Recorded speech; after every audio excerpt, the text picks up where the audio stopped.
quest to discover new foods and cultures that influence world cuisine, it is important to also backtrack to the origins of where these foods came from. Today I'm in the mood to turn back the culinary clocks to the origins of Italian cuisine while tasting some Italian dishes along with it. Now to help me do that, I've come to a little Italy that's sandwiched at the bottom of a rather busy complex. So why don't you sit back and let's start where Italy started.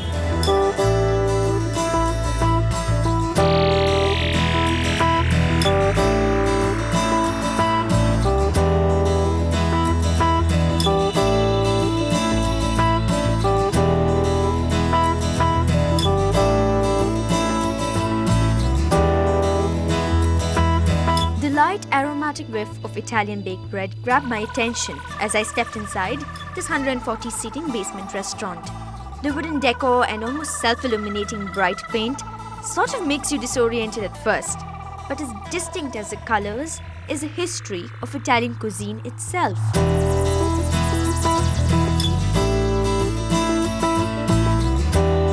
Now, Italy is a product of cultural and political influences, and the proof of the pudding was in the Italian chefs' kitchens, where they passed on their culinary expertise from one historical period onto another, evolving over time to become what it is today.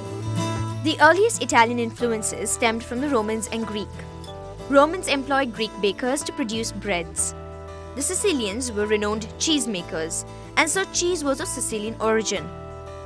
My first course, ensalata mista, was a preparation of fresh garden vegetables, of tomatoes, cucumber, olives, lettuce and cabbage, tossed in olive oil with a few sprinkles of herbs to add flavor, garnished with mozzarella cubes.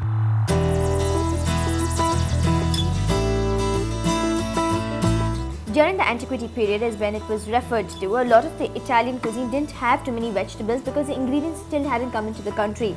Now the mozzarella in this salad is a lot drier. Now that's because the mozzarella is partially dried, so it's a lot more compact in texture and not really like the creamy, otherwise soft mozzarella that we normally have. Now in all, I think the salad is really hydrating, and that's because of the vegetables that is used in it. And I must say, remember that this was a staple food during the ancient Roman era.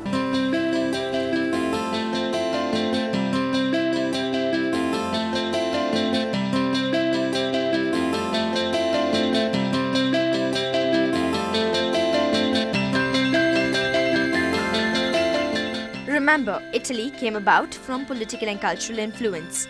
In the medieval times, the Arabs who came into the country introduced almonds, rice and spinach amongst other ingredients into cooking.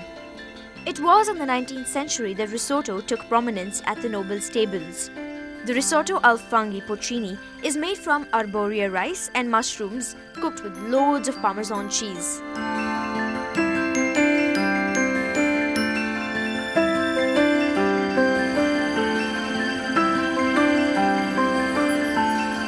Can you imagine that this was a poor man's staple diet at one point? Now cooking was all about using the ingredients that you had, and that's how world cuisine has evolved over time, to use whatever was there in the kitchen. And this dish does just that. The aromas of the Parmesan takes you on a wild trip, I must say.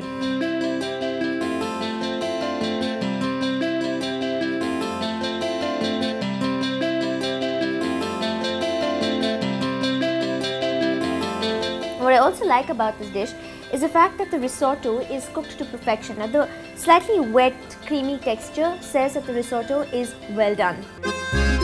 Another variation of this period was the pasta del barone, used ingredients such as spinach, ricotta cheese and pasta called ravioli. These square fillings of fresh greens were parboiled and cooked with cheese and onions until a creamy textured dish was produced. This recipe pays homage to the medieval period.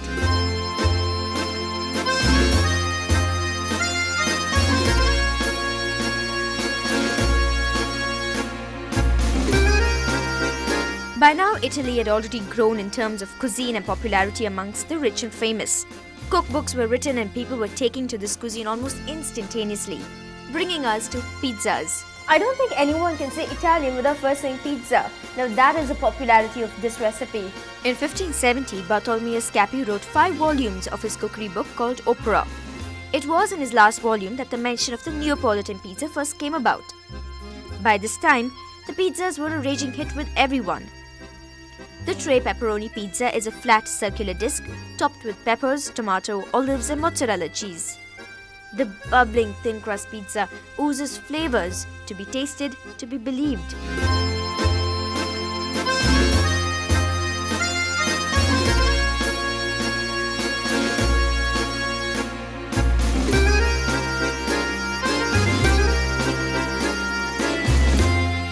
Now this pizza looks really mild, but one bite into it and the flavors just jump right into your mouth, making you want to take another big bite of it, and which is why this is a signature dish of the Italians.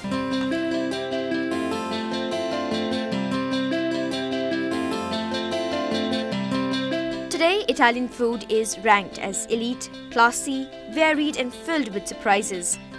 That's what Little Italy has been doing over the last 30 years, delivering Italian cuisine on the Indian turf.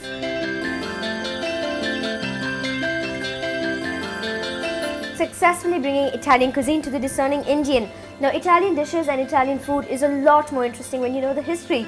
Now, I hope you enjoyed this journey with me, and if you'd like to have a couple of gift coupons from this place, remember send in the answer to this week's competition question. Which is the fruit that's long been associated with love and wedding breakfasts? A. Pomegranate, B. Strawberry, or C. Watermelon? Send in your answers to feedback@ndtv-hindu.com.